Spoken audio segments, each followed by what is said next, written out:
चलो जी, बहुत बहुत स्वागत है आपका एक बार फिर। दूसरा अध्याय चालू कर दिया, principle of management business studies crash batch में हम लोग हैं और 40 लेक्चर में कोशिश है कि पूरा का पूरा सिलेबस कवर हो जाए। मैंने चैप्टर 1 कवर कर लिया 3 लेक्चर में। चैप्टर 1 पूरी तरीके से हो गया, कंसेप्ट देख लिए, क्वेश्चन देख लिए। चैप्टर 2 स्टार्ट कर दिया था जिसका लेवल 1 एड्रेस कर लिया। लेवल 1 में 3-4 बातें करी मैंने। एक तो आपको मीनिंग बता दिया कि प्रिंसिपल का मीनिंग क्या है। इसी में मैंने मीनिंग, टेक्निक्स और वैल्यूज को डिस्टिंग्विश करके ही बता दिया कि अलग अलग क्यों है। अब लेवल 2 पे बात शुरू करने जा रहा हूँ। और भी बातें करी थी, नेचर भी बताया था, सिग्निफिकेंस भी बताया था। लेवल 2 में हम 2 लोगों को पढ़ेंगे, एक हेनरी फ्योल को और एक एफ.डब्ल्यू. टेलर को। हेनरी फ्योल के प्रिंसिपल ऑफ मैनेजमेंट हैं और एफ.डब्ल्यू. टेलर के प्रिंसिपल ऑफ मैनेजमेंट भी हैं और साइंटिफिक मैनेजमेंट टेक्निक भी है। तो दोनों बातें करना है, ठीक है। तो आज का जो सेशन है वो हेनरी फ्योल को दे देंगे सिर्फ, और नेक्स्ट सेशन जो देंगे वो एफ.डब्ल्यू. टेलर को दे देंगे। इसके साथ साथ कोशिश ये करेंगे कि 14 प्रिंसिपल आज कवर हो जाए, लेकिन 2-3 बातें मैं आपको पहले ब्रीफ करता हूं ताकि बात आगे बढ़ाना आसान रहे, है ना। हेनरी फ्योल कौन था? तो क्लासिकल मैनेजमेंट थ्योरी में एक व्यक्ति हुए जिन्होंने मैनेजमेंट प्रिंसिपल्स लिखे। तो ये हमें नॉर्मल पता होता है, लेकिन एनसीईआरटी में मेरी बुक में आपको एक अलग बॉक्स मिलेगा जिसमें हिस्ट्री ऑफ हेनरी फ्योल लिखी होगी, ठीक है। तो मेरी ये दरख्वास्त है आपसे कि मैं उसको अभी यहाँ कवर नहीं कर रहा। कारण ये कि हेनरी फ्योल की हिस्ट्री जान के आपको कोई फायदा नहीं होगा क्योंकि वो एग्जाम में पूछी नहीं जाती है। लेकिन आप एक बार हेनरी फ्योल की हिस्ट्री जरूर पढ़ेंगे। ऐसी सेम बात मैं आपको एफ.डब्ल्यू. टेलर के लिए भी बोलूंगा। जब हम थोड़ी सी हिस्ट्री पढ़ लेते हैं व्यक्ति की, तो हमें आइडिया होता है कि व्यक्ति क्या सोचता है, क्या सोच के इसने प्रिंसिपल्स बनाए होंगे, ऐसा, ठीक। अभी आज शुरू करने जा रहे हैं हेनरी फ्योल के principle. Total 14 principles of management है। मैं कोशिश करूंगा कि सारे प्रिंसिपल्स लाइन वाइज आपके साथ डिस्कस कर लूं और 2-4 क्वेश्चंस भी आज एड्रेस कर लें, ठीक है। तो शुरू करते हैं। अब शुरू करने से पहले इसको पैटर्नेट तरीके से शुरू नहीं कर रहा, कुछ सोचता हूं इस पे। काम करते हैं, एक एग्जाम्पल बनाते हैं, एक स्टोरी बनाते हैं, उस स्टोरी से इसको डिजाइन करने की कोशिश करते हैं, ठीक है। तो मुझे ऐसा याद है जब मैंने इसको पहले पढ़ाया था आप लोगों को, तो मैंने इसमें कुछ वो चाय के एग्जाम्पल से कुछ कंसेप्ट बनाने की कोशिश करी थी, ठीक है। अभी मैं एक काम करता हूँ, मैं इसको सैंडविच के एग्जाम्पल से बनाने की कोशिश करता हूँ। जैसे मान लेते हैं कि एक हमारे मित्र हैं, राज नाम है उनका, और राज भाई ने क्या शुरू किया, एक सैंडविच का बिजनेस शुरू किया, सैंडविच का स्टॉल शुरू किया एक तरीके से, ठीक है ना। तो कोशिश करेंगे कि स्टॉल के कॉन्सेप्ट से लेके हम लोग इसको बड़े पैमाने तक सैंडविच की, है ना, मतलब ब्रांडेड स्टोर तक ले जाएं, ब्रांडेड शोरूम तक ले जाएं, ब्रांडेड कैफे तक ले जाएं। क्योंकि आर्टिस्टिक अप्रोच से स्टैंडर्डाइजेशन पे जाने तक अपने को क्या मदद करता है, प्रिंसिपल ऑफ मैनेजमेंट मदद करता है। यही बात मैंने पहले वाले सेगमेंट में आपसे कही थी। तो आर्टिस्टिक अप्रोच से एक बिजनेस चालू हुआ तो थोड़ा सा प्लान आउट करते हैं, ठीक है। अब जैसे सैंडविच का व्यापार शुरू हुआ तो क्या शुरू हुआ होगा, तो मान लीजिए उस व्यक्ति ने, राज भाई ने, एक स्टॉल ले लिया। फिर वो एक ग्रिलर ले आया। ग्रिलर लाने के बाद उसने क्या शुरू किया होगा, सैंडविच प्रिपरेशन शुरू करी होगी, ब्रेड ले आया होगा, मसाला बनाता होगा, मेनू कार्ड डिज़ाइन किया होगा कि ये चीज़ें मैं बेचूंगा, एक प्राइस फिक्स करी होगी और बिजनेस चलने लग गया, ठीक है। तो डे 1 बिजनेस चालू हो गया, सैंडविच के ऑर्डर आने लगे, लोग आने लगे, सैंडविच खरीदने लगे, खाने लगे, टेस्ट की तारीफ करने लगे। आर्टिस्टिक अप्रोच से बिजनेस सेटल होने लगा। अगर अपन फर्स्ट चैप्टर से कनेक्ट करें तो आप देखोगे कि यहाँ ऑब्जेक्टिव पूरे होंगे। पहले वो सरवाइव करेगा, है ना, फिर वो धीरे धीरे प्रॉफिट कमाएगा, फिर धीरे धीरे ग्रोथ होगी। अब सवाल ये कि एक स्टॉल बनाने में उसका 8 काम आ रहा है और आर्टिस्टिक अप्रोच से बिजनेस चल रहा है। लेकिन जब उसको ऐसे 100 स्टॉल बनाने हैं या उसको एक बड़ा, मतलब आप कहते हैं ना, फ्रेंचाइज चेन बनानी है, तब ऐसी केस में उसको प्रिंसिपल्स का सहारा लेना पड़ेगा। प्रिंसिपल्स का सहारा कैसे लेगा, क्या लेगा, समझते हैं एक एक करके। हुआ यूं कि एक वक्त का, एक दिन के वाकया मैं आपको बताता हूँ। ऐसा होने लगा कि आसपास में बहुत सारे ऑफिसेस थे, बहुत सारे कोचिंग क्लासेस थे, बहुत सारे आप समझ लो शॉप्स थी, और वहाँ उसकी शॉप थी खुद की सैंडविच की।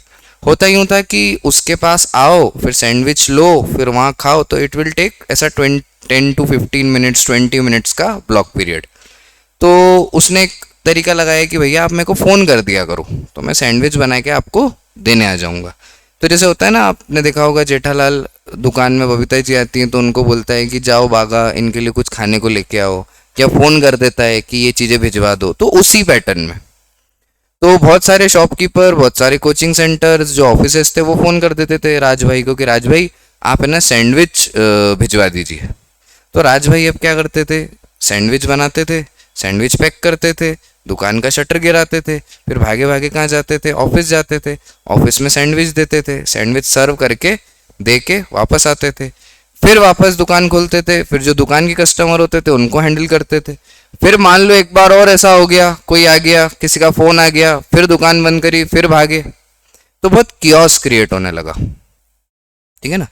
क्यों ऐसा कियोस क्रिएट हो रहा है, पहले आप अपने ही एरिया में, अपने ही स्कोप में सैंडविच डिलीवर करते थे। अब आपने क्या शुरू किया है, काम बढ़ा दिया है। क्या काम बढ़ा दिया आपने, अब आप डिलीवरी तक देने लगे हो। तो जब काम बढ़ेगा और आप काम को मैनेज नहीं कर पाओगे, तब ऐसे में हेनरी फ्यूल बोलता है आपको क्या अप्लाई करना चाहिए। There is a principle which is known as, क्या नाम है भाई इसका, डिवीजन ऑफ वर्क। तो जब भी काम बढ़ जाए तो आपको क्या करना चाहिए, काम को बांट देना चाहिए। अब काम बांटते कैसे हैं? तो राज भाई ने सलाह ली, मैंने राज भाई को कहा कि आप एक लड़का रख लीजिए, या तो वो शॉप पे रहेगा जब आप देने जाओगे, या फिर आप उसको रख लीजिए कि वो देने चले जाए। तो किस काम के लिए उसको रखना है ये आपका कॉल है, पर प्रिंसिपल ऑफ मैनेजमेंट ही कहते हैं कि काम बढ़े तो काम को बांट देना चाहिए। तो पहला प्रिंसिपल हमें क्या मिला, डिवीजन ऑफ वर्क। इसको कैसे एड्रेस करेंगे, work is divided into smaller specialised task to improve what, efficiency and productivity. Efficiency बढ़ जाए, प्रोडक्टिविटी बढ़ जाए। इसका वन लाइनर क्या बोलता है, divide work and multiply the efficiency. याद रखने के लिए क्या बोलोगे कि काम बांटो और एफिशिएंसी बढ़ा दो। आगे चल के ऑर्गेनाइजिंग में इसको हम बोलते हैं कि डेलीगेशन कर दिया हमने। मैनेजमेंट एक्ट फुली में हम बोलते थे कि लोगों से ही काम कराना मैनेजमेंट है। तो वैसे ही हेनरी फ्यूल ने भी बोला कि जब भी काम बढ़ने लगे तो आप क्या करो, काम को बांट दो। तो क्या मैं मानूं आपको डिवीजन ऑफ वर्क समझ में आया, पक्का, कोई प्रॉब्लम तो नहीं है। अब सेकंड सीन पे चलते हैं। सीन चेंज हुआ, हमने एक लड़का रख लिया, ठीक है। तो राज भाई का बिजनेस अच्छा चलने लगा, राज भाई ने एक लड़का रख लिया। राज भाई ने जो लड़का रखा उससे भी काम बढ़िया होने लगा, वो सैंडविच देने जाता था और पैसे लाके दे देता था। अब एक दिन क्या हुआ कि वो सैंडविच लेके जा रहा था और वो सैंडविच करीबन 5 थे और वो पर सैंडविच 100 रुपीज़ का देता था ऑफिस में, ठीक है। ऑफिस में जाने तक का जो रास्ता था उसमें बीच में उसे एक भाई मिल गया। वो भाई ने कहा कि यार हम लोग है ना अभी एक पार्टी से होके आए और हमको बहुत भूख लग रही है, तो हमको सैंडविच जो तेरे पास है वो दे दे। कितने में देगा? तो इसने बोला कि 100 रुपीज़ का सैंडविच है तो मेरे को, लेकिन ये किसी और को देना है। तो उसने बोला यार तो हमसे 120 ईच ले ले और हमको सैंडविच दे दे। तो राज भाई के जो सबॉर्डिनेट थे, जो नए लड़के थे, उन्होंने 120 रुपये में 5 सैंडविच किसको दे दिए, राह चलते व्यक्ति को। वो सैंडविच दे के वापस आ गए। तो राज ने पूछा यार इतनी जल्दी कैसे आ गया, तेरे को तो टाइम लगता है जाने में आने में और पैसे भी ज़्यादा लाया है। तो उसने बोला कि मैं रास्ते में था तो हुआ ये कि ऐसे ऐसा सीन, ऐसा ऐसा वाक्य हुआ, कुछ लोग मिले तो मैंने उनको 120 में बेच दिया। तो राज बड़ा गुस्से में आ गया कि यार तूने मेरा नाम खराब कर दिया, ऑफिस में देने का कहा था, ऑफिस में देने जाना था, और तेरे को ये पावर किसने दी कि तू ये जाके बेच दे? ये पावर कहाँ से आ गई? तू रिस्पॉन्सिबल है इस चीज के लिए। तो अब उसको ऐसा लगा कि यार जब मतलब मैं डिसीजन नहीं ले सकता यहाँ पे, मेरी गलती हो गई यहाँ पे डिसीजन लेना, ठीक। फिर उसने बोला ठीक है अगली बार ऐसा नहीं करूंगा। थोड़े दिन बाद क्या हुआ, राज भाई एक दिन खुद गए ऑफिस पे। उसने बोला लड़के को कि तू रुक मैं जाता हूँ। वो गए, फिर ऐसा सीन बना कि कोई व्यक्ति रास्ते में मिल गया। उसने बोला कि यार ये 5 सैंडविच तो अभी आप हमको एज अ टेस्ट के लिए दे दो, इसके 150 रुपये ले लो और 5 और बनवा देना। तो राज ने डिसीजन ले लिया कि हाँ ठीक है आप 150 में ले लो। फ़ोन लगाया कि भाई तू सैंडविच प्रिपेयर करना चालू कर। और राज वापस शॉप पे आया तो राज से डिस्कशन हुआ लड़के का। तो लड़के ने बोला कि आपने कैसे बेच दिए, मतलब आप ऐसे बेच थोड़ी सकते हो, मैंने भी तो यही किया था, पैसे भी ज़्यादा लेके आया था। तो राज ने बोला यार, तो राज चुप हो गया कि हाँ मैंने कैसे बेच दिए। तो राज ने बोला अरे मैं मालिक हूँ। तो बोले सर मालिक वाली बात नहीं है, बिजनेस का प्रिंसिपल क्या था कि हम पैसा कमाएं। मुझे अपॉर्चुनिटी दिखी, मैंने डिसीजन लिया, पर आपने मुझे डिसीजन नहीं लेने दिया, और उल्टा आपने मेरे को ये बोला कि जाओ उनसे पैसे वापस करो और सैंडविच वापस लेके आओ। मैं अगली बार वापस गया, एक व्यक्ति मुझे मिला, वो मेरे को 200 रुपए देने को तैयार था, मैंने उसको बेचा ही नहीं क्योंकि मेरे को लगा कि आप फिर मेरे को डांटोगे। तो राज ने मेरे से पूछा कि यार मेहुल ये क्या हो रहा है, तो मैंने बोला भाई मेरी बात समझ, तू सामने वाले को काम बांट रहा है, तो वो काम करेगा कैसे जब तक उसके पास डिसीजन मेकिंग पावर नहीं होगी। वो हर वक्त तेरी बात तो सुन नहीं पाएगा, थोड़ा डिसीजन तो उसको लेना पड़ेगा। और तू सिर्फ डिसीजन मेकिंग पावर उसको दे देगा और पूछेगा नहीं, कोई नुकसान होगा, कोई रिस्पॉन्सिबल काम अगर गलत हो जाएगा तो उसको रिस्पॉन्सिबल नहीं मानेगा, तो भी गलती है। तो ना तो तू बहुत ज्यादा उसको रिस्पॉन्सिबिलिटी दे सकता है, ना तो तू उसको बहुत ज्यादा क्या कर सकता है, पावर टू डिसीजन मेकिंग दे सकता है, which is known as authority. तो राज ने पूछा फिर क्या करना चाहिए, मतलब you should create a balance, जैसा हेनरी फ्योल ने समझाया कि जब भी आप काम बांटेंगे तो अपने सबऑर्डिनेट को अथॉरिटी और रिस्पॉन्सिबिलिटी का एक बैलेंस देंगे। कुछ जगहों पे वो डिसीजन ले सकता है, जो वो डिसीजन लेगा उसमें वो रिस्पॉन्सिबल होगा। यही बात समझ में आती है। तो सेकंड प्रिंसिपल ऑफ मैनेजमेंट हमें क्या मिलता है हेनरी फ्योल का, authority and responsibility. Manager must have the authority to give order and the responsibility to ensure result, both must be balanced। ये एक अच्छा MCQ बनता है, ऐसा पूछा जाता है कि अथॉरिटी ज़्यादा होना चाहिए या फिर रिस्पॉन्सिबिलिटी, तो इसका एक अच्छा MCQ का जवाब क्या होना चाहिए कि दोनों का क्या होना चाहिए, बैलेंस होना चाहिए, balance should be there. What will be the one liner, power and duty go hand in hand. क्या याद रखोगे, ताकत और ड्यूटी मतलब responsibility, go hand in hand मतलब दोनों चीज आपके होना चाहिए। एक हाथ में आपके पावर है तो दूसरे हाथ में आपकी रिस्पॉन्सिबिलिटी होना चाहिए, एक हाथ में अगर अथॉरिटी है तो दूसरे हाथ में क्या होना चाहिए, रिस्पॉन्सिबिलिटी होना चाहिए। दोनों इक्वल नहीं बोल रहा हूं, ध्यान रखना, इक्वल वर्ड नहीं यूज किया मैंने, जितनी पावर उतनी रिस्पॉन्सिबिलिटी। मैं क्या बोल रहा हूं, दोनों का प्रेजेंट होना जरूरी है। हो सकता है अथॉरिटी आपके पास थोड़ी सी ज्यादा हो सकता है रिस्पॉन्सिबिलिटी ऊपर आपके ऊपर थोड़ी सी ज्यादा हो, पर दोनों का बैलेंस होना चाहिए। अगर अथॉरिटी ज्यादा है तो प्रोपोर्शनेटली रिस्पॉन्सिबिलिटी हो, रिस्पॉन्सिबिलिटी ज्यादा है तो प्रोपोर्शनेटली आपके पास क्या हो, अथॉरिटी हो। क्या ये बात समझ आती है? Now let's move to the third principle है। अब ऐसा होने लगा कि राज के एग्जाम्पल पे चलते हैं। राज ने ये चीज समझ ली, अगली बार राज ने कहा कि ठीक है भाई अब तू जाए तो एक बार मुझसे पूछ लिया कर कि भैया ऐसा ऐसा सीन हो रहा है, क्या मैं सैंडविच बेच सकता हूँ, क्या अपने पास पीछे माल पड़ा है, क्या हम ऑफिस में फ़ोन करके बोल सकते हैं कि सैंडविच 15-20 मिनट लेट आएगा, मैनेजेबल है, मैनेजेबल है तो मैं अग्री कर दूंगा, मुझे कोई प्रॉब्लम नहीं। ऐसी बात हो गई, ठीक। फिर सीन ये हुआ कुछ दिनों बाद, क्योंकि अब जो एम्प्लॉय रखा था राज ने उसको क्या मिलने लगी, अथॉरिटी मिलने लगी। तो अब वो क्या करता था, कोशिश करता था कि मैं नए नए कस्टमर ढूंढूं। तो जब भी वो नए कस्टमर ढूंढता था तो उनको अच्छा खासा प्रॉफिट हो जाता था। पैटर्न एट 100 रुपये का एक सैंडविच बेचना होता था, राह चलता कस्टमर मिलता था, कभी 110, कभी 120, कभी 150, 170 तक भी जाती थी बात। अब होने ये लगा कि राज ने काम बांटने के लिए, याद रखना काम बढ़ गया था, काम बांटने के लिए किसको रखा था, नए लड़के को रखा था। अब नया लड़का क्या कर रहा है, बिजनेस बना के दे रहा है, प्रॉफिट कमा के दे रहा है, ठीक है।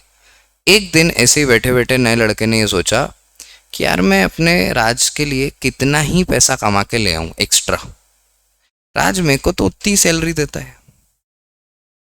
जबकि राज ने मुझे जब ये डिसीजन हुआ था तब ये कहा था कि देख अगर तू ज्यादा में बेचेगा तो मैं तेरे को क्या दूंगा, कमीशन दूंगा, मैं तेरे को जितना तू ज्यादा सेल करेगा उसके प्रोपोर्शनेटली कमीशन दिया करूंगा, तेरी इनकम बढ़ेगी धीरे धीरे।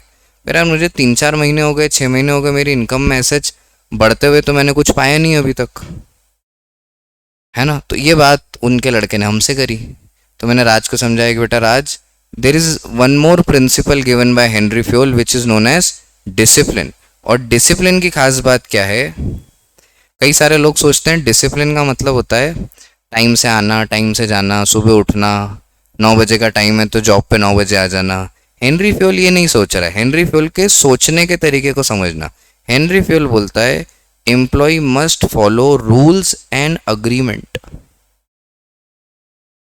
जो रूल मैनेजर ने एम्प्लॉय के लिए बनाए, मतलब राज ने अपने व्यक्ति के लिए बनाए, वो रूल दो थे कि देखो मैं अथॉरिटी दूंगा तो तू ज्यादा पैसे कमा पाएगा, वो लड़का ये फॉलो कर रहा है। और राज ने ये भी कहा कि अगर तू अच्छा पैसा कमाएगा तो मैं तेरे को उसमें शेयर भी दूंगा, पर राज ये फॉलो नहीं कर रहा है। तो डिसिप्लिन का मतलब जो भी एग्रीमेंट हुआ है वो दोनों व्यक्ति मानेंगे। अगर नहीं मान रहे हैं तो क्या ब्रीच हो जाएगा? डिसिप्लिन ब्रीच हो जाएगा। यहाँ डिसिप्लिन का रिलेशन किससे है? फेयर अग्रीमेंट से। किससे है? तो क्या आप डिसिप्लिन वाले पॉइंट को समझे? बोलो जी, पक्का? What will be the one liner? Follow rule and build trust. ठीक, 3 बातें हो गई। अच्छा, तो पहला प्रिंसिपल क्या है? डिवीजन ऑफ वर्क, काम बढ़े तो बांटने का। फिर रिस्पॉन्सिबिलिटी एंड अथॉरिटी, तो काम बढ़े तो सिर्फ बांटने का नहीं, अथॉरिटी भी देना, रिस्पॉन्सिबिलिटी भी देना, और दोनों का क्या रखना है? बैलेंस रखना है। फिर तीसरा क्या आया? डिसिप्लिन, जो भी अग्रीमेंट्स हुए हैं उनको फेयर रखना है, सबऑर्डिनेट को भी फॉलो करना है और सुपीरियर को भी ईमानदारी से विद दी सिंसियर डिसिप्लिन के साथ उसको इनको फॉलो करना है। Now let's move to next which is unity of command. समझते हैं। अब क्या हुआ? राज भाई की जिंदगी आगे बढ़ी, काम सेट हो गया, आदमी रख लिया, काम बढ़ने लगा, है ना, पैसा भी आने लगा। अब क्या होता है? काम सेट होता है तो आदमी सोचता है कि मैं भी किसी को सेट कर ही लूँ अब, है ना, तो मन में आई जाती हैं बातें ऐसी। तो राज भाई के भी घर वालों ने बोला कि लेट्स, है ना, आपके भी हाथ पीले कर दें अब। तो राज भाई ने विवाह कर लिया और विवाह संपन्न हुआ, अच्छा हुआ, और उनकी एक खूबसूरत सी मोटी सी बीवी भी उनको प्राप्त हुई भगवान के आशीर्वाद से। और लेडीज़ बीइंग लेडीज़, आप जानती हैं कि ऐसे खुशी से तो नहीं जीने दे सकते ना, मतलब राज रोज खुश होकर ऑफिस जाता था तो उनको ऐसा लगता था कि क्या है, ऐसी खुशी क्यों मिल रही है। तो उन्होंने डिसाइड किया कि मैं भी चला करूँगी शॉप पे। अब बीवी को मना भी नहीं कर सकते कि नहीं तुम औरत हो, घर में बैठो, वो टाइम चला गया, अब तो मानना पड़ता है। हाँ ठीक है, चलो तुम भी चलो। तो मैडम भी जाने लगी ऑफिस, ऑफिस मतलब क्या, वही स्टॉल पे। अब क्या होता था कि राज भाई, है ना, जैसे फीमेल में एक छोटा सा प्रॉब्लम है, मतलब आपने देखा हो कभी, they can't handle divided attention. Hope you understand the concept of divided attention. ऐसे आप डिवाइडेड अटेंशन समझते हो? जैसे अगर सामने वाली आपसे बात कर रही है और आप काम कर रहे हो तो उसको अच्छा नहीं लगेगा, भले वो फालतू बात कर रही है, पर आपको सुनना है, को पूरी बात सुनना, आपको अटेंशन देना है ना, मतलब ऐसे दूसरा काम नहीं कर सकते। उनको अच्छा नहीं लगता अगर अटेंशन डिवाइड होता है तो ठीक है। अब होता क्या था कि राज भाई जो उनके एम्प्लॉई हैं उनसे ज़्यादा बात करते थे, पैसे आ गए क्या, माल दिया आया क्या, और खाना कब खाएगा। मैडम पीछे बैठी रहती थी तो उनको बुरा लगता था कि शादी मेरे से हुई और सारा अटेंशन का टाइम तो इनको जा रहा है। तो अब मैडम क्या करें, जैसे वो राज उसको बोले कि जा बेटा ये सैंडविच वहाँ दिया, तो मैडम बोले कि वहाँ क्यों जा रहा है देने, वहाँ मत जा, पहले यहाँ जा, ये पास पड़ेगा। तो वो अब बॉस की बीवी, मतलब अपनी भी मालकिन हुई ना, जैसे बॉस मालिक तो बीवी भी मालकिन, सेठानी जी। हाँ, तो बॉस की बीवी मतलब अपनी मालकिन, गलत नहीं मानना है। हाँ, तो वो बोलती थी कि यहाँ चले जाए तो भैया वो वहाँ चले जाए। तो राज को बुरा लगता था कि यार ये देखो मेरी बीवी की बात जा मान रहा है, ठीक है, और राज बोलता था कि यार मेरी बात मान, मैंने तेरे को कोई कारण से वहाँ भेजा होगा।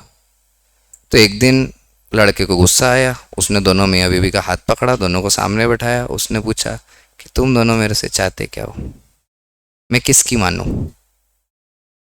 ये भी मेरे को कोई काम बोलती है, आप भी मेरे को कोई काम बोलते हो, अगर मैं आपका नहीं करता हूँ तो ये चिड़चिड़ करती है, इसका कर देता हूँ तो आप नाटक करते हो, तो मैं तो परेशान हो रहा हूँ ना। तो बाय डिफ़ॉल्ट जो होता है, हर बार फ़ोन लगाया, हेलो हेलो बोलो, हेलो, मतलब हेलो, मेहुल भाई, हाँ, बोले सर ऐसी ऐसी प्रॉब्लम है। तो मैंने कहा कुछ नहीं बेटा, राज को किसने रखा जॉब पे, लड़के को किसने रखा जॉब पे? बोले सर मैंने रखा। तो उसको कौन बताएगा काम कौन किसका करना है, कैसे करना है? बोले सर मैं बताऊंगा। तो मैंने कहा अपनी बीवी को बोलो घर जाए। बोले सर वो नहीं मानेगी। तो मैंने कहा उसको बताओ कि इन चीज़ों में तुम इसे ऑर्डर नहीं कर सकती। मैंने कहा क्योंकि तुम्हारे दोनों के ऑर्डर में काम बिगड़ रहा है, क्योंकि दोनों अपना ईगो सेटिस्फाई करने की कोशिश कर रहे हैं। बिगड़ क्या रहा है? काम बिगड़ रहा है। तो मैं फिर उसने पूछा सर ये कौन से प्रिंसिपल है? मैंने हेनरी फ्यूल का ही है। उसने कहा you should maintain unity of command, मतलब हर एम्प्लॉय पे, हर सबऑर्डिनेट पे एक तरफ से कमांड आना चाहिए। इसमें थोड़ा सा एक ग्लिच आता है ना, मैं उसको क्लियर करता हूँ। हेनरी फ्यूल ने कहते कहते में एक लाइन बोली थी, every employee need single boss, मतलब one employee need one boss. अब ये लाइन लिटरली ठीक नहीं लगती। जैसे 100 एम्प्लॉय हैं तो 100 बॉस रखेंगे क्या? तो फिर ये तो पूरा गेम ही खराब हो जाएगा। इसका डेप्थ मीनिंग ये है, अंदर से हेनरी ये कहना चाहता है कि जो कमांड का फ्लो है वो एक बॉस के थ्रू आना चाहिए। मतलब अगर राज ने 5 लोग रखे हैं तो राज उन 5 को काम बताएगा प्रोडक्शन से रिलेटेड, सेल से रिलेटेड। मैडम को अगर कोई काम बताना है तो मैडम उन्हें काम बताएंगी मार्केटिंग से रिलेटेड। तो कमांड का फ्लो एक जैसा होना चाहिए। ऐसा ना हो कि मैडम कभी आके सेल्स का काम बता दें, राज कभी जाके मार्केटिंग का काम बता दें, क्योंकि 2 लोग अगर आपको ऑर्डर देंगे तो आप कभी भी सही काम नहीं कर पाओगे। हमने काम बांटा था एफिशिएंसी बढ़ाने के लिए, एफिशिएंसी घटाने के लिए नहीं मांगा था। तो what is the 4th principle given by Henri Fayol? Unity of command. क्या बोलते हैं? Each employ should receive order from only one superior. अब ये वन सुपीरियर नहीं है, ये मत सोचना 100 एम्प्लॉय तो 100 सुपीरियर होंगे, नहीं। वन फ्लो ऑफ सुपीरियर, एक फ्लो से आना चाहिए। आप पढ़े ना लेवल ऑफ मैनेजमेंट, तो लेवल ऑफ मैनेजमेंट में मान लो टॉप में सीएफओ है तो फाइनेंस का हेड है, मिडिल में फाइनेंसिंग डिपार्टमेंट है और ऑपरेशनल में फाइनेंसिंग एग्जीक्यूटिव्स है, सुपरवाइजर है। तो फाइनेंस का फ्लो एक तरफ होना चाहिए, मिक्स नहीं होना चाहिए। क्या ये बात समझ पाते हो? यहां पे सेग्रीगेट करना है डिपार्टमेंट वाइज, लेकिन जब आप लिखोगे तो क्या लिखना? Each employ receive order from individual superior और बॉस और एम्प्लॉयर। लेकिन लिटरली आप जानते हो कि इसका मतलब ये एग्जैक्टली नहीं है, इसका डीप मीनिंग अलग है। ठीक, हम ये क्यों कर रहे हैं? क्योंकि to avoid what? Confusion and conflict. तो मियाँ बीवी में झगड़ा हो जाए, अच्छी बात नहीं है। वन बॉस वन ऑर्डर, ध्यान रखोगे? पक्का? अब क्या होने लगा? बिजनेस बढ़ने लगा, काम आगे बढ़ने लगा, और काम बढ़ गया, मार्केटिंग के लोग रखना पड़े, सेल्स के लोग रखना पड़े, तो हमने और स्टाफिंग करना शुरू करी। जैसे राज ने पहले एक लड़के का रखा था, उसका नाम मान लो ए था, फिर बी को रखा, फिर सी को रखा, फिर डी को रखा, 5-6 लोग हो गए, डिपार्टमेंट बना दिया। ए जो है वो सेल्स देखता था, बी जो है वो प्रोडक्शन ऑफ सैंडविच में दिमाग लगाता था, सी जो है वो मार्केटिंग ऑफ सैंडविच या शॉप ब्रांडिंग में काम करता था, और मियाँ बीवी ने भी अपना अपना काम बांट लिया कि यार मैं प्रोडक्शन सेल देख लूँगा, तू मार्केटिंग और सोशल मीडिया मैनेजमेंट देख ले। ऐसी बात हो गई। पर अब क्या होने लगा कि सब लोग अपना बेस्ट करने लगे, है ना? समझना मेरी बात। जो ए एम्प्लॉय है वो ये सोचता था कि मैं बहुत अच्छा माल बेचता हूँ, मार्केटिंग वाले कुछ नहीं करते, तो मैं मार्केटिंग वालों की बात नहीं मानूंगा। इनको क्या पता, बैठे बैठे इंस्टाग्राम पे रील डालने से थोड़ी बिजनेस बढ़ रहा है, वो तो हम जाके खरीदते हैं, बेचते हैं तो बिजनेस बढ़ रहा है। मार्केटिंग वाले बोलते थे कि भाई तुम कितना ही अच्छा प्रोडक्शन कर लो, तुम कितना ही अच्छा माल बना लो, जब तक लोग देखेंगे नहीं, जब तक खरीदेंगे नहीं। तो अब क्या होने लगा? एम्प्लॉयज में कन्फ्लिक्ट आने लगा। क्यों कन्फ्लिक्ट आ रहा है समझना। एम्प्लॉयज अपना काम बेस्ट करना चाहते हैं, अपना काम क्या करना चाहते हैं? बेस्ट, और उनको काम भी अलग अलग दिया हुआ है। अब तकलीफ ये है कि उन्हें ये लग रहा है कि जो दूसरा व्यक्ति है वो इस काम को समझ नहीं रहा। फिर ये समस्या मेरे पास आई तो मैंने राज को कहा कि हेनरी फ्यूल का बताया हुआ एक और सिद्धांत, एक और प्रिंसिपल आप लगाओ जिसका नाम है यूनिटी ऑफ डायरेक्शन। अब यूनिटी ऑफ डायरेक्शन क्या है उसने मुझसे पूछा, तो मैंने राज को समझाया कि बेटा देख, जैसे सारे डिपार्टमेंट्स में एक एक बॉस है और वो बॉस उस डिपार्टमेंट को कमांड करता है, लेकिन ये सारे लोग काम किसके लिए कर रहे हैं? बोले सर मेरे लिए कर रहे हैं। मतलब तू काम क्यों कर रहा है? बोले सर वो फर्स्ट चैप्टर में था ना, ऑब्जेक्टिव्स ऑफ मैनेजमेंट में, survival, growth, profit, organisational objective achieve करने के लिए। तो मैंने इन सब के कमांड को इन सब के काम को अलाइन करके इनका डायरेक्शन कॉमन होना चाहिए। भले ये लोग सेल में बेस्ट करना चाहते हैं, भले ये लोग मार्केटिंग में बेस्ट करना चाहते हैं, लेकिन ये सेल और मार्केटिंग होनी किसकी चाहिए? हमारे बिजनेस की होना चाहिए। किसकी होना चाहिए? हमारे बिजनेस की। तो हमें काम जो हमें कमांड करना है वो कमांड किस डायरेक्शन में होना चाहिए? कॉमन डायरेक्शन में होना चाहिए। मार्केटिंग वाला बेस्ट मार्केटिंग करे, हम भी यही चाहते हैं। प्रोडक्शन वाला बेस्ट प्रोडक्शन करे, लो कॉस्ट पे करे, हम भी यही चाहते हैं। पर ये सब में कॉमन ऑब्जेक्टिव क्या होना चाहिए कि पूरी की पूरी सैंडविच की शॉप बेटर होनी चाहिए। क्या ये बात समझ पाते हो? तो हेनरी फ्यूल का 5वां प्रिंसिपल क्या है? Unity of direction. क्या कहते हैं, जरा ध्यान से पढ़ो। All activity with same goal should be directed by one manager under one plan. तो भले हम प्लानिंग कर रहे हैं जिसमें मार्केटिंग वाला मार्केटिंग अच्छी करेगा, सेल्स वाला सेल्स अच्छी करेगा, प्रोडक्शन वाला कॉस्ट कम करेगा, लेकिन ये सब का अल्टीमेट गोल एक ही है कि राज भाई की सैंडविच का शॉप एक से ज़्यादा होना चाहिए। आर्टिस्टिक अप्रोच से कहाँ शिफ्ट होना चाहिए? स्टैंडर्डाइजेशन पे शिफ्ट होना चाहिए। क्या ये बात समझ पाते हो? पक्का? क्या इसका वन लाइनर एड्रेस करें? क्या है? One plan one direction. ठीक, कितने प्रिंसिपल हो गए अभी तक? कौन कौन से? काम बढ़े तो बांटने का, डिवीजन ऑफ वर्क, फिर अथॉरिटी एंड रिस्पॉन्सिबिलिटी, ज्यादा अथॉरिटी की कम responsibility, balanced authority and balance responsibility, then what we have to maintain discipline which is fair agreement between employer and employee, then we have to maintain unity of command, एक तरफ से command आना चाहिए, और जितनी भी कमांड आए इन सब का डायरेक्शन क्या होना चाहिए? कॉमन होना चाहिए, which is considered under unity of direction. क्या यहाँ तक बात ठीक है? अब एक सवाल आया, एक दिन राज मेरे पास बैठा था और मुझसे पूछता कि अनिल भाई, जैसे मेरा बिजनेस मैंने स्टार्ट किया तब मैं प्रॉब्लम में था, मुझे ऐसा था कि मुझे सरवाइव करना है, लाइफ में कुछ करना है, मैंने बिजनेस चालू किया। धीरे धीरे बिजनेस करते करते मेरी माइंडसेट में चेंज आया और अब मुझे समझ आता है कि बिजनेस को करते कैसे, लेकिन मुझे बहुत सेटिस्फेक्शन होता है कि यार मैं अपने लिए काम कर रहा हूँ। पर कई बार मुझे क्या लगता है कि मेरे जितने भी एम्प्लॉयज है ना, ये सब यार अपने अपने गोल के लिए आए हैं ना। जैसे जो पहला व्यक्ति अपन ने रखा था वो बड़ा मनी माइंडेड है, उसको टाइम से सैलरी नहीं दो, बोनस नहीं दो, कमीशन नहीं दो तो वो काम ठीक से नहीं करता। दूसरा एक एम्प्लॉय रखा है अपन ने, वो क्या करता है ना, छुट्टी बड़ी मारता है। तीसरा एक है वो काम में बहुत अच्छा है पर वो आलसी है, मतलब जो काम 1 घंटे में हो सकता है वो उसको दिन भर खींचता है, धीरे धीरे काम करता है। तो मैं ऐसी सिचुएशन में करूं क्या? तो मैंने उसे समझाने की कोशिश करी। नॉर्मली जितने भी लोग हमारी ऑर्गेनाइजेशन में एंटर करेंगे ये सब लोग किसी ना किसी बैकग्राउंड से आए हैं, इनकी अपनी अपनी अपब्रिंगिंग है, तो इनकी अपनी अपनी समझ है। और सबसे खास और सबसे बड़ी बात जो मैं अक्सर कहता हूं कि there are no permanent friends, there are no permanent enemies, there are no permanent relationship इधर, there are only permanent interest. तो इन सब का कोई ना कोई इंटरेस्ट है, कोई ना कोई इंटरेस्ट इन सब लोगों का तेरे से रिलेटेड है। तो राज तू क्या कर, इन सब के इंटरेस्ट को आइडेंटिफाई कर।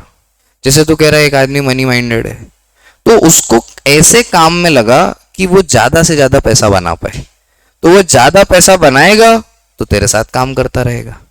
जो व्यक्ति लेट आता है उसको काम पे लाने के लिए क्या वो काम पूरा कर देता है या काम हैम्पर होता है? राज बोलता है काम हैम्पर होता है, तो मतलब उसकी सैलरी कट कर। ऐसे ऑर्गेनाइजेशन को डेवलप करने की कोशिश कर कि इन सब के इंटरेस्ट तेरे इंटरेस्ट के साथ क्या हो जाए, मैच हो जाए। हो सकता है वो इसलिए लेट आता हो क्योंकि वो रात में ज्यादा जागता होगा या उसका घर दूर होगा, कारण को समझ। अब वो जिस काम में है उसमें वो क्या करता है, थोड़ा लेट स्टार्ट करता है, तो उसकी ऑफिस टाइमिंग लेट रख दे। क्या उसका 9 बजे आना जरूरी है? क्या वो 11 बजे आए तो काम नहीं होगा? राज ने बोला नहीं हो जाएगा, तो फिर 11 बजे बोला, लेट होने के चांसेस नहीं। अगर 11 बजे भी लेट आए तो फिर अब उसकी सैलरी डिडक्ट करना। तो किसी ना किसी तरीके से अपने आप को क्या करने की कोशिश कर, मैनेज करने की कोशिश कर। और एक प्रिंसिपल और सिखा के जाता हूं हेनरी फ्यूल का, वो अप्लाई करना। हेनरी फ्यूल ने भी कहा कि अलग अलग अपब्रिंगिंग और दिमाग के लोगों को अपने साथ जोड़ना है तो आपको क्या फॉलो करना पड़ेगा? Subordination. Subordination of what? Individual interest. Individual interest मतलब हर एम्प्लॉय का अपना एक हित है, अपना पर्सनल इंटरेस्ट, इसको किसके साथ मर्ज कर दे, जर्नल इंटरेस्ट के साथ। मतलब आप जो चाहते हो वो तब होगा जब आप वो करोगे जो मैं कहता हूं। इससे क्या सिचुएशन डेवलप होगी, विन विन सिचुएशन डेवलप होगी। तू भी जीतेगा और तेरे एम्प्लॉयज भी जीतेंगे। वो बात अलग है, तू थोड़ा सा ज्यादा जीतेगा, वो भी पैसा कमाएंगे, तू भी पैसा कमाएगा, ये बात अलग है, तू थोड़ा सा ज्यादा कमाएगा। पर उन्हें ये फील करा, उन्हें ये समझा कि आपका इंटरेस्ट मेरे साथ फुलफिल हो जाएगा, और उनके इंटरेस्ट से अपने इंटरेस्ट को क्या कर दे, अलाइन कर दे। पढ़ के देखना चाहिए। Organisational goals should take precedence over personal interest. मतलब ये क्लियर करिए कि आपका निजी इंटरेस्ट छोटा है किसके इंटरेस्ट से, ऑर्गेनाइजेशनल के इंटरेस्ट से, ऑर्गेनाइजेशनल ऑब्जेक्टिव्स। अब मेरी बात को समझना, आप किसी को बोलोगे कि भाई तुम्हारा इंटरेस्ट छोटा है, मेरा इंटरेस्ट बड़ा है, तो वो मानेगा क्या? हम एम्प्लॉय को ऐसा बोल सकते हैं कि अरे तू तो 20,000 रुपए की नौकरी करता है, तेरे 20,000 रुपए इंपॉर्टेंट थोड़ी है, मेरा 20 करोड़ का टर्नओवर इंपॉर्टेंट है, तो तेरे को तो आना पड़ेगा। बोलेगा भाड़ में जानी करनी तेरी 20,000 की नौकरी, कहीं और कर लूंगा। अब काम हेम्पर हो गया। तो यहाँ पे एम्प्लॉयर को, मालिक को ये स्किल डेवलप करना पड़ती है कि वो सामने वाले के इंटरेस्ट और अपने इंटरेस्ट को जब मर्ज कर रहा है तो ऐसा प्रतीत ना हो कि सामने वाले का यूज किया जा रहा है। करना तो देखो है ना, ऐसे बोलते नहीं है, पर मैं बता रहा हूं कि यूज तो करना पड़ता है। ठीक है, अभी अपन डायरेक्टिंग पढ़ते हैं तो उसमें एक वर्ड आता है ना कि इन्फ्लुएंस करना पड़ता है। तो इन्फ्लुएंस करना पड़ेगा, यूज भी करना पड़ेगा, लेकिन फायदे के लिए, अपने फायदे के लिए नहीं। वो अपने फायदे के लिए अगर आपने किया तो फिर वो हो गया शोषण, फिर आप क्या कर रहे हो, एक्सप्लॉइट कर रहे हो। यूज आपको करना है जिसमें उसका भी फायदा हो और आपका भी हो, लेकिन आपका क्या हो थोड़ा सा, लेकिन ये बताना नहीं, ऐसा बोलना नहीं। फील हमेशा आपको क्या कराना है कि आप नहीं होते तो मेरा क्या होता। अगर आप जैसे बेहतरीन एम्प्लॉयज मेरी कंपनी में ना होते तो मेरी कंपनी थोड़ी चल पाती। तो उनका इवेंट कराओ, employ of the month award दो, है ना, best employ for the year दो। तो सब नौकर हैं, उसमें तुम सबसे बड़े नौकर हो, नौकरों का नौकर, ट्रॉफी दो, उसको अच्छा लगेगा, उसको लगेगा मुझे बहुत काम करना है। उसको गाड़ी भेजो घर लेने, उसको लगा अरे गाड़ी आती लेने, तो मर्सिडीज आती, नहीं नहीं वो वैन आती है, उसमें भर के ले जाते हैं। अच्छा अच्छा अच्छा, तो वो तो आपकी बहुत इज्जत करते होंगे इसलिए आपको बुलाते हैं। तो फिर आप मालिक से पूछो, अरे भैया लेट आता है रोज, तो हमने गाड़ी रखी है, 15 लोगों को भर के ले आती है, और आपको क्या पता गाड़ी पे डेप्रिसिएशन काटता हूँ मैं, P&L में कम होता है, गाड़ी पे लोन लिया है, बैलेंस शीट इंप्रूव होती है, असेट बिल्ड भी तो करना है। एम्प्लॉय का क्या है, तो आते जाते रहेंगे, गाड़ी बेच के पैसा कमा लूंगा। पर ऐसा बताना, बोलना क्या है कि हम आपको कन्वेंस फैसिलिटी देंगे, आपको लेने छोड़ने की जिम्मेदारी हमारी, बस आप हमारे यहाँ क्या करो, थोड़ा सा हमारा काम कर दो, उसके लिए बहुत ज्यादा पैसा आप हमसे ले लो। ऐसा बोलना, करना उल्टा। चलो लाइफ के कुछ सिद्धांत हैं जो क्लियर हो तो अच्छा है। जैसे एक बहुत अच्छा सिद्धांत है, अगर आप चाहते हो आप सक्सेसफुल होना चाहते हो लाइफ में, कुछ अच्छा आप चाहते हो, माइंडसेट अच्छा रहे, तो जो बोलना है वो करना नहीं है, और जो करना है वो बोलना नहीं। ये बात ध्यान रखो आप, वो बोला करो जो आपको करना ही ना हो। जैसे मेरे से पूछते हैं मेल भाई आपका सीए हो गया, मैंने कहा नहीं, बोले फिर अभी आपने छोड़ दिया, मैंने कहा नहीं। फिर बोले अब क्या कर रहे हो आप, मतलब चुनाव के लिए तैयारी कर रहा हूँ, चुनाव लड़ूंगा, बीजेपी से टिकट ले रहा हूँ। फिर उसके बाद कुछ नहीं, छोड़ दूंगा। फिर क्या करोगे, मतलब फिर मैं प्रेस की दुकान डालूंगा, प्रेस करा करूंगा कपड़े, लॉन्ड्री का बिजनेस करूंगा। और अभी तो बोले चुनाव लड़ोगे, मतलब नहीं बस मूड चेंज हो गया। तुमको क्यों बताऊं मैं क्या करना है क्या नहीं करना है, वो मेरे को जो करना है मैं कर लूंगा ना।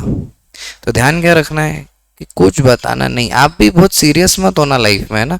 बड़े सारे लोग बहुत सीरियस हो जाते हैं, हम तो बहुत पढ़ रहे हैं, हम तो कुछ करेंगे, ना ना ना, ज्यादा सीरियस हो जाओगे लोग ज्यादा परेशान करेंगे आपको।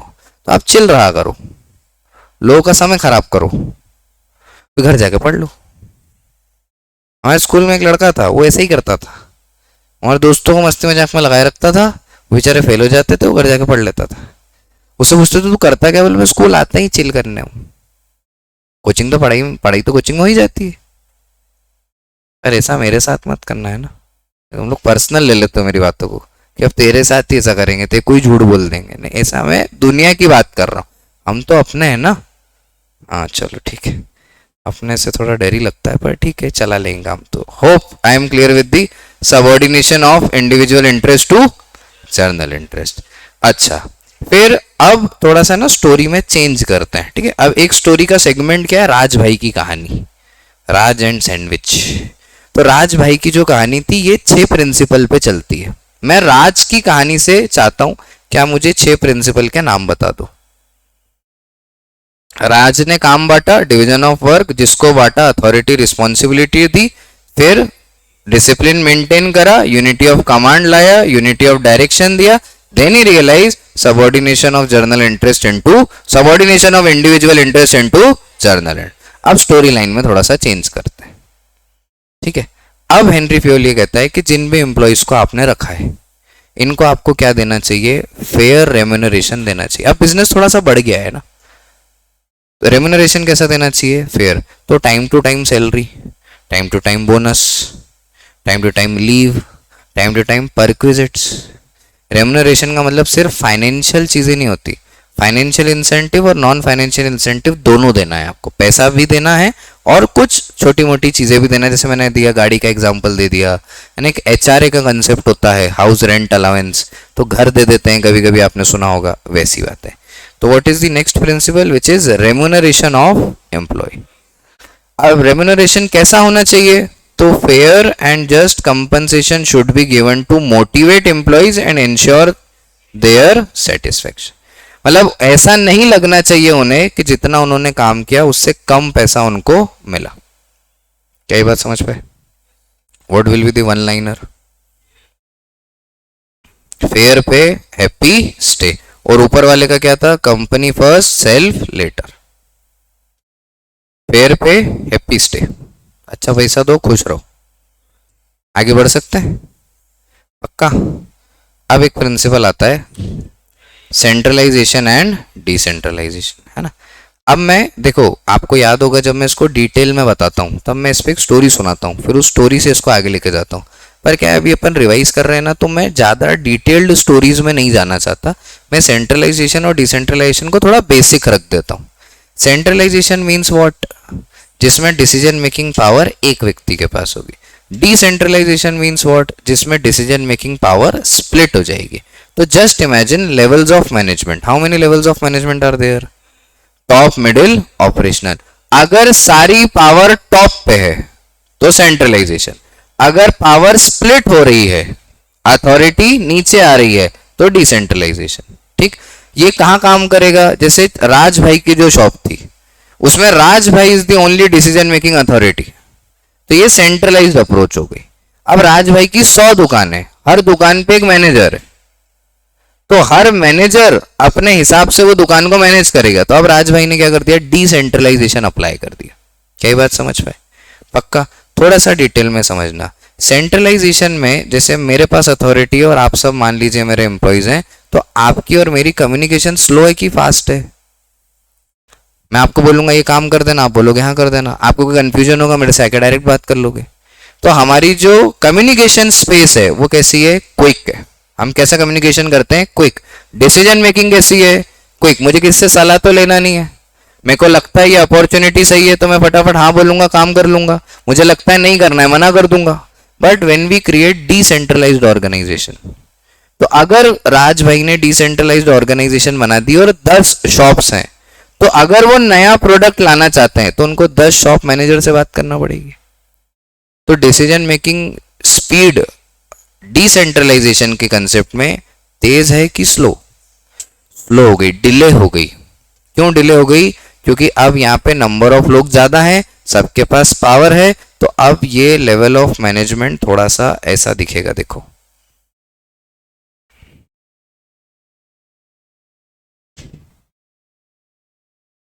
ये ट्रायंगल से आप टॉप मिडिल ऑपरेशनल समझ जाओगे, है ना। जैसे इधर बैठी है डीवा, फिर श्रेया, फिर सानवी बैठी है, फिर धैर्य बैठा है, फिर पीछे नकुल है, यहाँ पे अविशी है, फिर देवांशी है, कार्तिका है, और इधर कौन है, मिनी है। चलो ठीक है, मिस हो गया एक।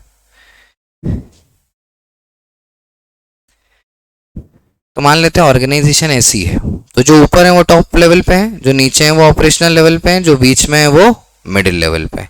अब अगर कोई डिसीजन लेना है, ध्यान से देखना बेटा, अब अगर कोई डिसीजन लेना है तो फ्लो कैसा चलेगा, फ्लो ऐसा चलेगा जैसे डीवा को कोई बात करना है मान लो देवांशी से, ठीक है, तो डीवा पहले इससे कम्युनिकेट करेगी, ये फिर आगे कम्युनिकेट करेगा, फिर ये और ऊपर जाएगा, और ऐसे ये फ्लो इस तरफ चलेगा। तो ये टाइम टेकिंग हो गया ना। क्यों ऐसा है, क्योंकि यहाँ पे जो ये भाई हैं ये सुपीरियर है, और जो ये हैं ये क्या है, सबऑर्डिनेट, और सुपीरियर सबऑर्डिनेट के रिश्ते में ही बात हो सकती है। अब अच्छा फिर क्या होगा, उल्टा चल के देखते हैं। देवांशी रिप्लाई करेगी, इधर रिप्लाई आएगा, यहाँ रिप्लाई आएगा, यहाँ रिप्लाई आएगा, यहाँ आएगा, यहाँ आएगा। रिप्लाई समझ पा रहे हो? क्या ये आपको चेन बनती हुई दिख रही है? चेन जैसे कंसेप्ट आ गए। ये क्यों आए, क्योंकि डिसेंट्रलाइज हमने किया, सेंट्रलाइज में तो कोई प्रॉब्लम ही नहीं थी, मैं सबसे ही बात कर रहा था, कोई चेन इफेक्ट था ही नहीं। यहाँ चेन इफेक्ट है बिकॉज ऑफ डिसेंट्रलाइजेशन, ठीक है। सिर्फ ये डायग्राम को भी ध्यान रखना, पहले मैं सेंट्रलाइजेशन और डिसेंट्रलाइजेशन कंप्लीट करता हूँ फिर आगे बढ़ता हूँ। सेंट्रलाइजेशन और डिसेंट्रलाइजेशन में हमने क्या समझा, decision making authority should be balance between the top and lower level depending on the situation. अर्थात सेंट्रलाइजेशन में पावर मेरे पास है, डिसेंट्रलाइजेशन में पावर स्प्लिट है। तो ऑर्गेनाइजेशन कैसी बनाना है, सिर्फ सेंट्रलाइज्ड या सिर्फ डिसेंट्रलाइज्ड? हेनरी फ्यूल बोलता है इसको बनाना है बैलेंस्ड। थोड़ा सा क्या होना चाहिए, सेंट्रलाइज्ड होना चाहिए, थोड़ा सा क्या होना चाहिए, डिसेंट्रलाइज्ड। तो there should be a balance between centralisation and what will be the one liner, share power wisely, ठीक है। तो पावर बांटने की भी बात हो गई, मतलब डिसेंट्रलाइज हो गया, वाइसली मतलब इंपॉर्टेंट लोगों को बांटो, तो थोड़ा सा सेंट्रलाइज भी हो गया। इसी पे मिलता जुलता हेनरी फ्यूल ने कंसेप्ट और दिया, क्योंकि हम सेंट्रलाइजेशन डिसेंट्रलाइजेशन ऑर्गेनाइजेशन बनाते हैं, और जब हम डिसेंट्रलाइजेशन ऑर्गेनाइजेशन बनाते हैं तो प्रॉब्लम ये आती है कि कम्युनिकेशन बहुत डिले हो जाता है, ठीक है। अब हेनरी का कहना है कि ये कम्युनिकेशन की चेन कभी टूटना नहीं चाहिए, कम्युनिकेशन इसी माध्यम में होना चाहिए। पर सिचुएशन ये है कि मान लो कोई इमरजेंसी की सिचुएशन आ जाए, तो फिर अपन क्या मेल लिखते बैठेंगे क्या? कोई इमरजेंसी सिचुएशन आ गई तो अपन junior level top middle operational को क्या करेगा, मेल लिखेगा क्या? तो ऐसे तो बात ही नहीं पूरी हो पाई, 3 दिन बाद पता चला कि क्या इमरजेंसी थी। तो हेनरी बोलता है कि नहीं, we have a gateway, we have a path. क्या बोलता है वो, वी हैव अ पाथ। अब आपने कभी लाइफ में प्लैंक किया है? प्लैंक एक एक्सरसाइज है, तो उसमें से ब्रिज सा बनता है, और यूएस कल्चर में जो गैंग वर्ड है ना वो एम्प्लॉयज को लेके बोला जाता था। तो एक वर्ड यहाँ पे आता है गैंग प्लैंक, ठीक है। गैंग प्लैंक का मतलब क्या है, एक पाथ है कि इमरजेंसी की सिचुएशन में आप सेम लेवल ऑफ मैनेजमेंट पे जाके कम्युनिकेशन कर सकते हो। ये जो चेन आपके सामने है इसको क्या कर सकते हो, तोड़ सकते हो। लेकिन तोड़ते वक्त भी अगर श्रेया इस चेन को तोड़ रही है तो उसको अपने ऊपर सानवी सुपीरियर को इन्फॉर्म करना पड़ेगा। इसको बोलते हैं इमीडिएट सुपीरियर को बताना पड़ेगा कि इमरजेंसी है, सामने वाले डिपार्टमेंट में मुझे ये बात पहुंचानी है, मैं गैंग प्लैंक के थ्रू क्या कर रही हूँ, पहुंचा रही हूँ। थोड़ा ध्यान से समझना बेटा, हेनरी खुद बोलता है चेन टूटना नहीं चाहिए। चेन आई क्यों, डिसेंट्रलाइजेशन की वजह से। हेनरी बोलता है चेन टूटना नहीं चाहिए। हेनरी जानता है कि इमरजेंसी की सिचुएशन में अगर चेन नहीं तोड़ी तो प्रॉब्लम आ सकती है, तो उसने सॉल्यूशन भी दिया।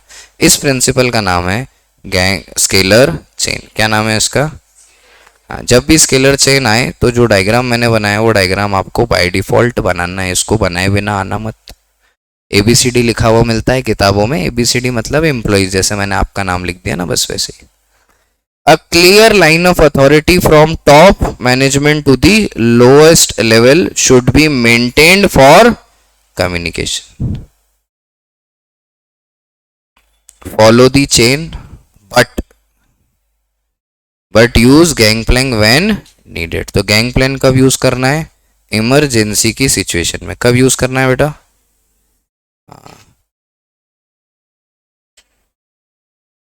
और इमरजेंसी में जब करोगे तो भी अपने इमीडिएट बॉस को बताना है. ठीक है. कितने प्रिंसिपल हो गए भाई? कौन कौन से? पहले क्या है? डिवीजन ऑफ, फिर अथॉरिटी एंड, फिर डिसिप्लिन, फिर unity of command, unity of direction, subordination of individual interest into general interest, remuneration, centralisation, decentralisation, and now we have scalar chain. Scalar chain में गैंगप्लैंक याद रखोगे? बढ़िया. Now let's move to next which is order. Order को समझने के लिए आप छोटा सा एक एग्जांपल याद रखो तो उससे जल्दी समझ में आ जाएगा. क्या आपने पानी बतासे खाए कभी जीवन में? तो आपने पानी बतासे खाए होंगे तो आपने देखा होगा जो पानी बतासे वाले भैया होते हैं वो क्या करते हैं ना, ऐसे सब सामान जमा के रखते हैं. तो वो बाय डिफॉल्ट हेनरी का एक प्रिंसिपल अप्लाई करते हैं जिसको बोलते हैं ऑर्डर. ऑर्डर के प्रिंसिपल का कहने का ये मतलब है कि मैन और मटेरियल, आदमी और सामान व्यवस्थित जगह पे रखा होना चाहिए ताकि एफिशिएंसी बढ़े. जैसे आप गैरेज जाओ तो गैरेज में आप देखना, कभी आपका मौका पड़े गैरेज जाने का तो आप देखना कि जितनी भी गाड़ियां रिपेयर होती हैं उनमें टूल लगते हैं. तो वो एक टूल बॉक्स में ये सब जमा के रखते हैं. मल्टीपल पेयर्स ऑफ टूल रखते हैं क्योंकि मान लो 4 गाड़ी आ गई और आपके पास एक ही स्क्रू ड्राइवर है तो वो आप लेके बैठे हो, बाकी 3 लोग आपको देख रहे हैं कि भाई आपका हो तो हम लेके जाएं. फिर आपने उसको स्क्रू ड्राइवर को यूज किया, फिर ऐसे फेंक दिया. अब वो ढूंढ रहे हैं, 15 मिनट ढूंढने में चलेगा तो काम वेस्ट हो रहा है ना, टाइम वेस्ट हो रहा है. तो आपको क्या मेंटेन करना चाहिए? Order. Order not in the sense of material but in the sense of man also. हमें ये पता होना चाहिए किस व्यक्ति की क्या पोजीशन है और वो व्यक्ति कहाँ पे होना चाहिए. तो ये क्या लिखते हैं? Everything and everyone. देखो कितना बढ़िया जिक्र है. Everything and everyone should have a proper place. Everything मतलब मटेरियल, एवरीवन मतलब मैन. तो हम यहाँ पे क्या लिख सकते हैं? Man and material. ठीक. For smooth and efficient functioning. क्या ये समझ पाए? What will be the one liner? A place for everything and everything in its place. ठीक. आगे चलें. Then we have equity. Equity मतलब क्या? हाँ, ये कौन सी वाली इक्विटी? शेयर वाली इक्विटी है क्या? नहीं, ये इक्विटी वो जेंडर इक्वेलिटी वाली इक्वेलिटी है क्या? हाँ, अब मैं थोड़ा सा बैकग्राउंड देता हूँ. हेनरी फ्यूल जो थे वो फैक्ट्री मैनेजमेंट में काम करते थे. फैक्ट्रीज में इंडस्ट्रियलाइजेशन का दौर था. तब वो समय हुआ कि जब महिलाएं पहली बार घर से निकल के बाहर काम करने आने लगी. तो महिलाएं अब, क्योंकि मैनुअल काम ज़्यादा होता था ना, तो महिलाएं ज़्यादा फिजिकल काम नहीं कर पाती थी थ्रू देयर बायोलॉजिकल इश्यूज. ज़्यादा वजन नहीं उठा सकती एक महिला. एक आदमी 100 किलो का वजन उठा के काम कर सकता है, महिला कंपेरेटिवली नहीं उठा सकती. महिला का क्रिएटिव साइड ज़्यादा है. वो बात अलग है, जितना भी इस दुनिया में बना है सब आदमी लोगों ने बनाया, पर ठीक है, कंसिडर्ड है ना. तो घूर के क्या देख रहे हो? झूठ थोड़ी बोल रहा हूँ. ठीक है, आप सब देवी हैं, हम सब राक्षस हैं, हम सब पापी हैं, आप सब अच्छी. बस ठीक है नहीं ऐसा है कि हाँ. तो होता ही होता है कि अब क्या होता था, जेंडर बेस्ड पेमेंट किया जाता था. तो जेंट्स लोगों को थोड़ा ज़्यादा पेमेंट करते थे, लेडीज लोगों को पेमेंट कम करते थे. आज भी ये डिबेट है कि फेयर पे नहीं मिलता है ना. आप लोगों ने वो बॉलीवुड में भी सुना होगा कि एक्ट्रेस को ज़्यादा पैसे नहीं मिलते, मेल एक्टर को ज़्यादा पैसे मिलते हैं. बहुत सारी ऐसी ऐसी बातें हैं, आर्ग्यूमेंट्स हैं. मैं उसमें फंसना नहीं चाहता, मेरे को कोई उससे ताल्लुकात नहीं है. मेरा बस ये कहना है कि हेनरी रियलाइज कि अगर हमें ऑर्गेनाइजेशन को बेटर बनाना है तो हमें किसी भी प्रकार के, वर्ड ध्यान रखना, किसी भी प्रकार के डिस्क्रिमिनेशन से बचना है. अगर हम चाहते हैं कि आप सब मेरे लिए लॉयल रहें, ऑर्गेनाइजेशन के लिए लॉयल रहें, तो मुझे डिस्क्रिमिनेशन से बचना है, बायस्ड होने से बचना है. ना मुझे जेंट्स की साइड ज़्यादा लेना है, ना मुझे लेडीज़ की साइड ज़्यादा लेना है, ना मुझे जैसे यूएस में ऐसा वो ब्लैक एंड वाइट चलता था काले गोरे का, वो नहीं चलना है। इंडिया में जातिवाद था कि हम ब्राह्मण हैं, ऐसा वाला भी नहीं करना है।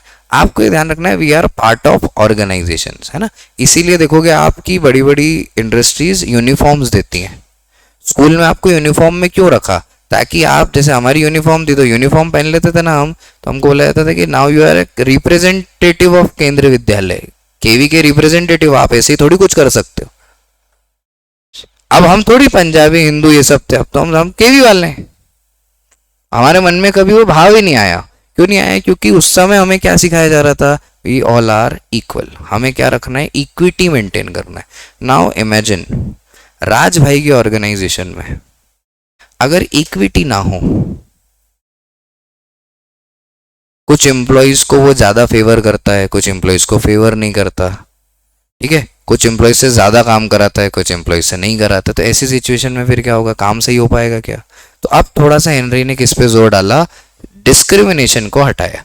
डिस्क्रिमिनेशन किसी भी प्रकार का, कास्ट बेस्ड हो, जेंडर बेस्ड हो, कलर बेस्ड हो, सेक्सुअलिटी बेस्ड हो, किसी भी बेसिस पे डिस्क्रिमिनेशन नहीं होना मांगता है।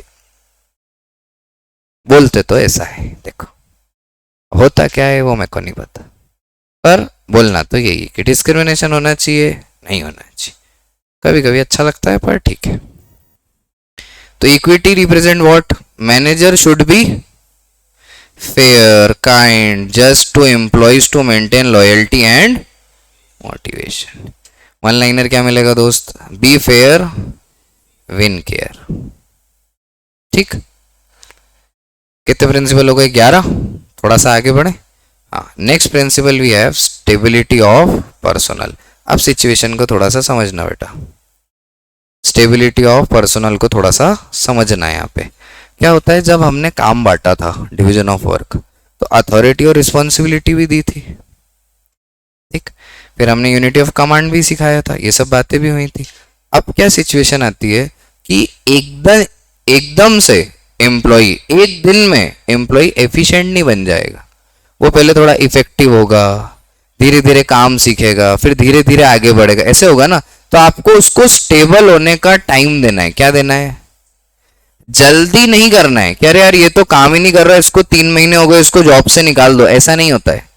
आपको स्टेबल होने का थोड़ा सा टाइम देना पड़ता है। हेनरी ने बड़े प्यार से समझाने की कोशिश करी कि आपको क्या मेंटेन करना है, एक प्रिंसिपल मेंटेन करना है जो कि है stability of personal.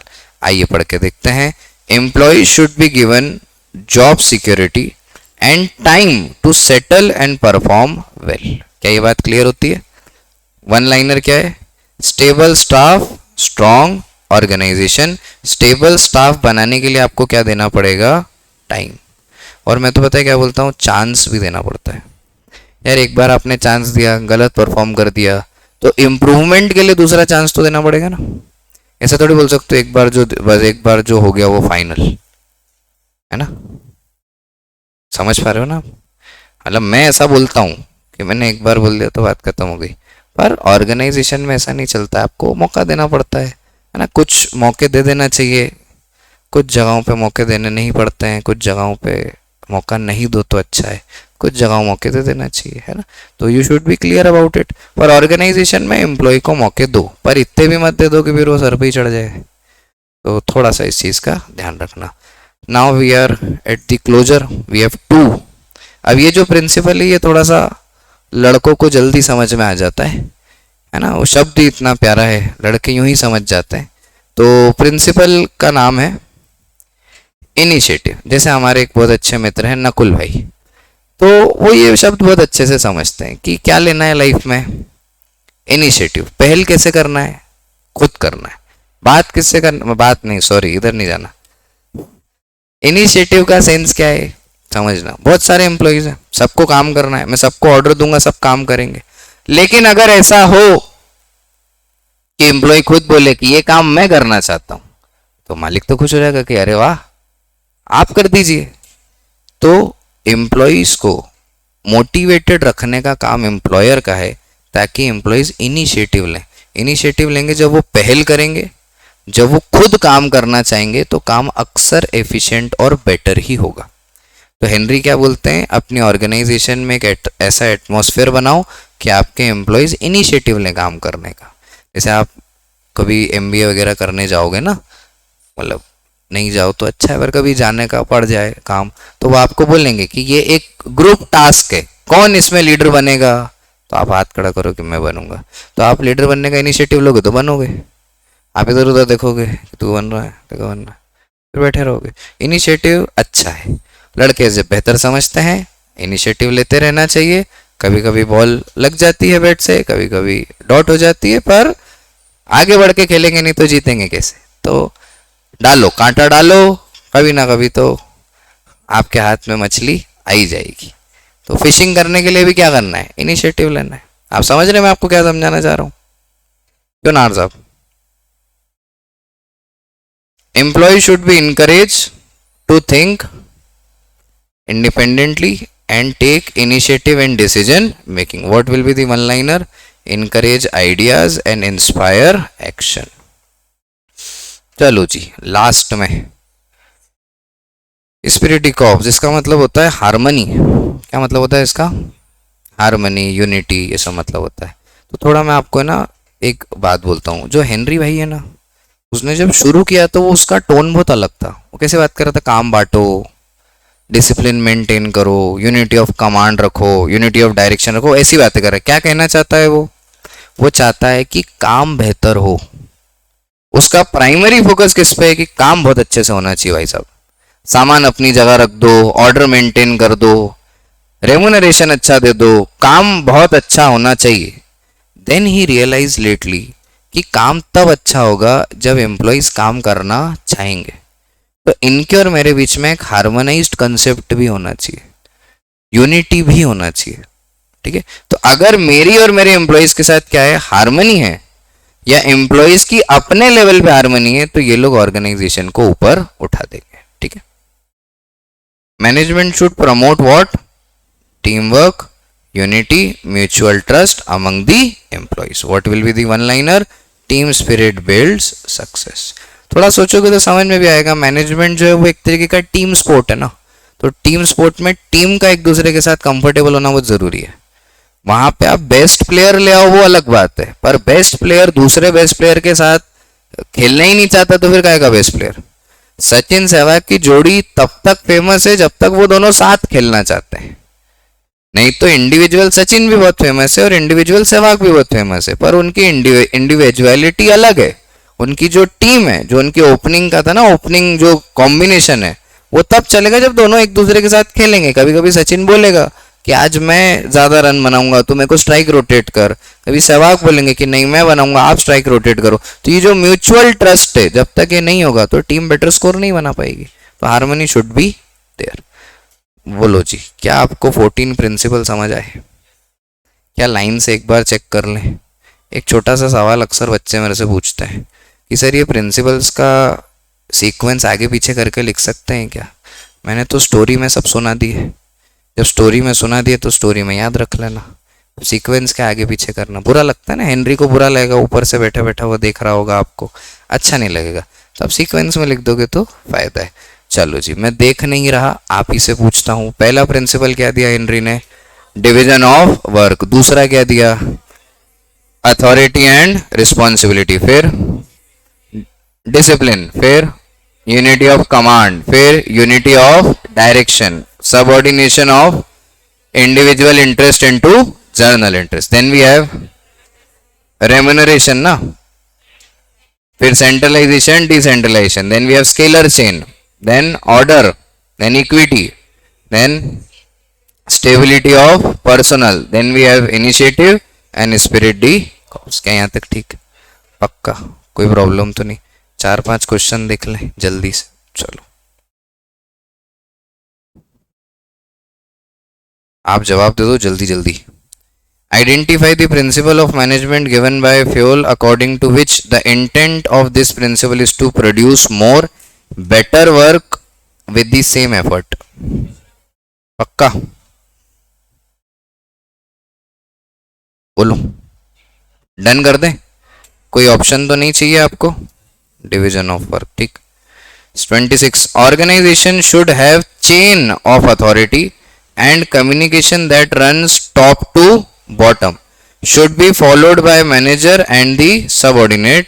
Which principle of management given by fuel is highlighted in the above statement? बोलो, बधाई हो।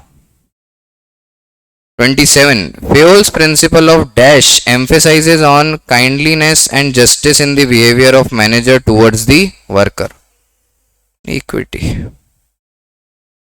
आओ 28 Vidya Public School is a renowned school in Nagpur. The management recently appointed a new business studies teacher, Shweta, you, to teach classes 11 and 12th and gave her a monthly salary of 50,000. बाप रे, इतना पैसा मिलता है क्या?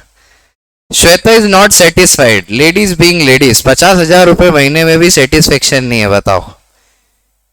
औरतें होती ही नहीं है satisfied. There is very tough task to satisfy them. अपने से तो हो जाती हैं खैर, विथ इट तो है, आफ्टर टॉक से हमारे पास, with it and the salary is not just as equitable as per the amount of work is required to be done by a business studies teacher. Other school in the city is paying 70,000। ये हर बार की problem, comparison. Name the principle of management that has been violated by Vidya Public School in the above case. Discipline तो नहीं है, उसमें भी थी बात ये, पर यहाँ अग्रीमेंट फेयर था ना। 50 बोले, 50 में श्वेता मान गई। अब वो बाहर गई, अपने दोस्तों से मिली, उसने देखा ओह आपके पास तो मर्सिडीज है, तो हमें को इसमें बैठना है, तो फिर अब क्या कर सकते? तो क्या मेंटेन करना है यहाँ पे? रेमुनरेशन ऑफ, दो भैया 70 दो, अब क्या कर सकते हैं? रहना है तो दो, नहीं तो जाने दो। 29 Sahil work as a plant superintendent in the carpet making factory. In order to complete the export order on time, the production manager asked him to make the workers work overtime, whereas the finance manager is strictly against this practice because it will increase the cost of production. Moreover, Sahil feels that since the company is manufacturing handmade carpet as well as machine made carpet, there is a lot of overlapping of activities.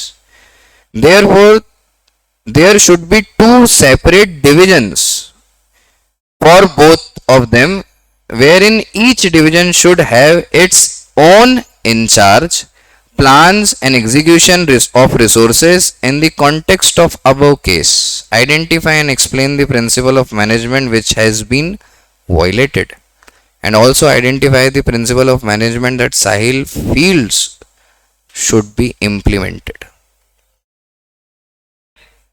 Unity of command क्या हुआ है? Violet हुआ है।